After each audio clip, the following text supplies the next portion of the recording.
Good morning, comic book fans. Welcome back to Comics in 5 Minutes. I'm your No Shorty, and yes, we're just going to talk about actual specific comic book today, and it's going to be a little black book from AWA. And this is one that's vaguely interested me. I like the idea of modern takes on the Western genre. It just takes on all Western genres. Brilliant. I like cowboys.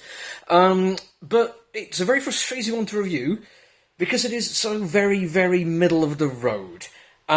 It's not great, but it's also really hard to criticise it. Some of the stuff it does okay. Certainly not enough for me to lay a lot of negativity on it. But then there's just one fundamental aspect of which I cannot countenance, and I feel like if I concentrate on just that, it's going to cross like I'm absolutely dumping on it. I'm not. To give you some ideas, I do kind of like the characterizations in here. Every single person in it has their own little moments, and the way it's written, you get a lot of who the characters are based on just the way they interact with the world. The kind of character growth, which is nice, it's very much a shown, not told kind of thing. I like the world, I like the setting. I think there's some background that comes in quite nicely.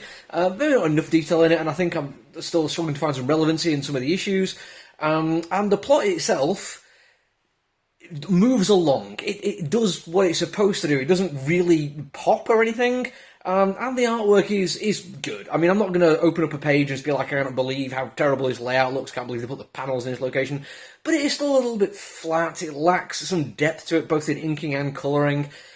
But all that being said, the criticism I've got, which kind of takes away from all of that and puts it very much into the kind of category, not completely terrible, but certainly not worth, I don't think I can ever recommend it to anyone, is pacing.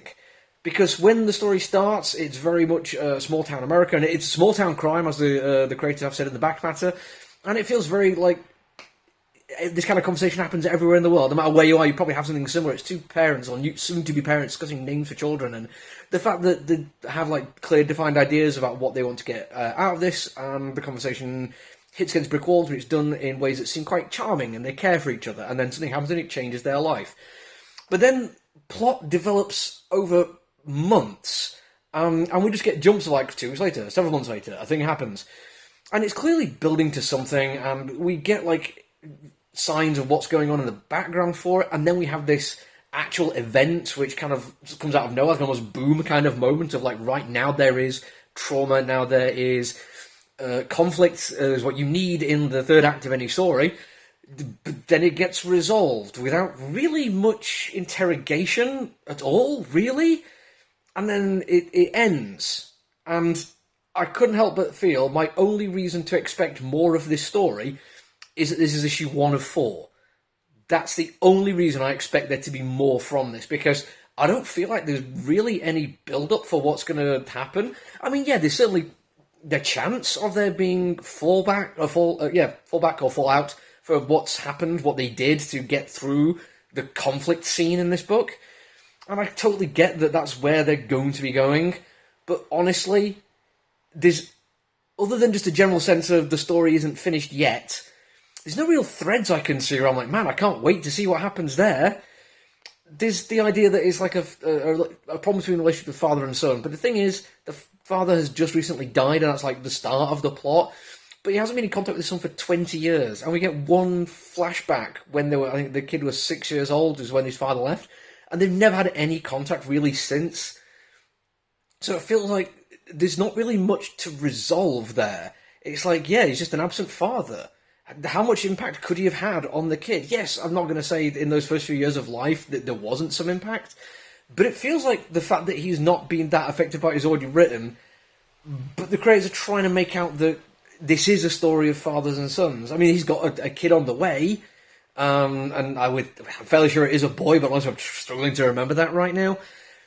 And I just can't see that story connecting, because everything I expect to happen has already happened, and it's not satisfying. I'm not reading it thinking, oh man, that was a nice bit of tight storytelling. It's more a case of there was a beginning, there was a middle, and then there was an end. Congratulations, now write 3 more issues. And I just find it very hard to recommend it to people, and I don't think even I would want to carry on reading it. And that's usually my go-to instance of, do I like this enough to carry on reading it, maybe an out to my pull.